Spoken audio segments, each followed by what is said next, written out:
একজন চাওয়ালা জানতেন না যেদিন তিনি স্টেশনে কাঁদতে থাকা একটি শিশুকে সাহায্য করেছিলেন সেই দিন তিনি নিজের ভাগ্য লিখে ফেলেছিলেন। 15 বছর পরে সেই শিশুটি এমনভাবে ফিরে এলো যা কোনো সিনেমার গল্পকেও হার মানাবে। কি ছিল সেই ঘটনা, চলুন জেনে নেই। চলুন গল্পটি শুরু করা যাক। বৃষ্টি ভেজা এক সন্ধ্যা, পুরো রেল স্টেশন ভিজে গেছে। সবাই নিজের ট্রেন ধরার তাড়ায় ব্যস্ত, কিন্তু স্টেশনের এক কোণে বসে কাঁদছিল মাত্র 8 বছরের একটি ছেলে। তার গায়ে ছেঁড়া জামা, পায়ে জুতো নেই, চোখে অশ্রু। ছেলেটির নাম ছিল রাহুল। সে বারবার বলছিল, মা তুমি কোথায়? কিন্তু তার ডাক শোনার মতো কেউ ছিল না। লোকজন পাশ দিয়ে যাচ্ছিল, কেউ তাকিয়েও দেখছিল না। ঠিক তখনই স্টেশনের কোণে চায়ের দোকান চালালো আব্দুল কাকা। ছেলেটিকে লক্ষ্য করলেন। তিনি ধীরে ধীরে এগিয়ে এসে জিজ্ঞেস করলেন, বাবা কাঁদছো কেন? রাহুল কাঁদতে কাঁদতে বলল, আমি হারিয়ে গেছি, আমার মা কোথায় জানি না।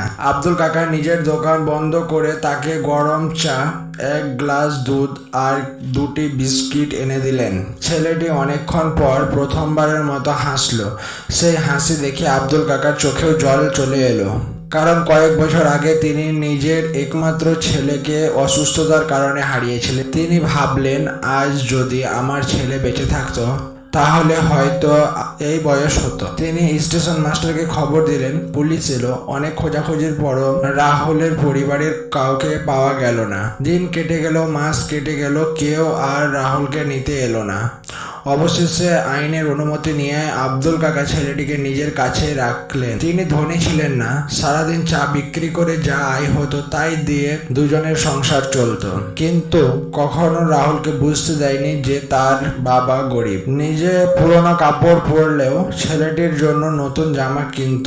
নিজে না খেয়ে থাকলেও রাহুলের জন্য ভালো খাবার আনতেন। রাহুল খুবই মেধাবী ছিল। স্কুলে সবসময় প্রথম হতো। শিক্ষকরা বলতেন, এই ছেলে একদিন অনেক বড় মানুষ হবে। আব্দুল কাকা শুধু হাসতেন। তিনি বলতেন, আমার ছেলে মানুষ হলে আমি ধনী। এইভাবে কেটে গেল 15 বছর। রাহুল বড় হয়ে ডাক্তার হলো, শহরের অন্যতম সেরা হৃদরোগ বিশেষজ্ঞ। কিন্তু সে কখনো ভুলে যায়নি সেই ছোট্ট চায়ের দোকানটিকে। একদিন হাসপাতালে হঠাৎ একজন বৃদ্ধকে ভর্তি করা হলো, হার্ট অ্যাটাক। ডাক্তার রাহুল রোগীর মুখ দেখে চমকে উঠল। সে আর কেউ নয়, আব্দুল কাকা। রাহুল দৌড়ে গিয়ে তার হাত ধরে বলল, বাবা আমি এসেছি। আব্দুল কাকা দুর্বল কণ্ঠে বললেন, আজ আমি নিশ্চিত আমার ছেলে এসেছে। রাহুল নিজেই অপারেশন করলো। টানা কয়েক ঘন্টা লড়াইয়ের পর অপারেশন সফল হলো।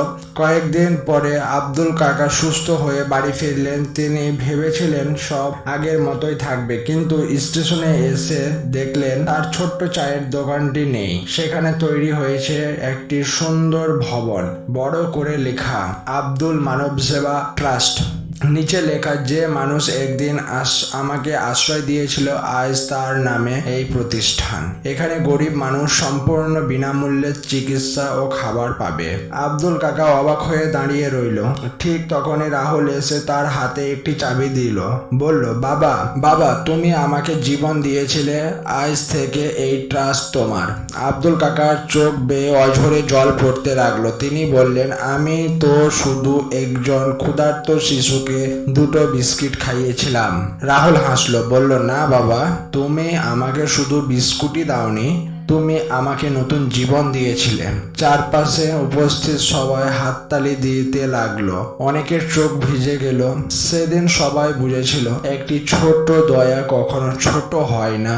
আজ তুমি যে ভালো কাজটি করবে হয়তো সেটাই একদিন কারো পুরো জীবন বদলে দেবে। এই গল্প থেকে আমরা কি শিখলাম তার পূর্বে আমি কিছু কথা বলি আমি যদি আপনাদেরকে ফেস ভিডিও বানিয়ে দেখাই সেই ক্ষেত্রে আপনারা কি করবেন? আপনারা অতি অবশ্যই ভিডিওটি কমেন্ট করে বলবেন যে ফেস ভিডিও বানিয়ে গল্প বানাও। সেক্ষেত্রে আমি ফেস দিয়ে গল্প বানাবো। এবং দ্বিতীয় পয়েন্ট হচ্ছে, আমি আপনাদেরকে লাইক সাবস্ক্রাইব করার জন্য অনুরোধ করছি। আপনারা অতি অবশ্যই লাইক সাবস্ক্রাইব করে দেবেন। এবং এই গল্প থেকে আমরা কি শিখলাম চলুন এবার সেটি বলা যাক। ভালোবাসা, দয়া আর মানবতা কখনো বিফলে যায় না। নিঃস্বার্থভাবে করা একটি ছোট্ট সাহায্য একদিন জীবনের সবচেয়ে বড় আশীর্বাদ হয়ে ফিরে আসতে পারে।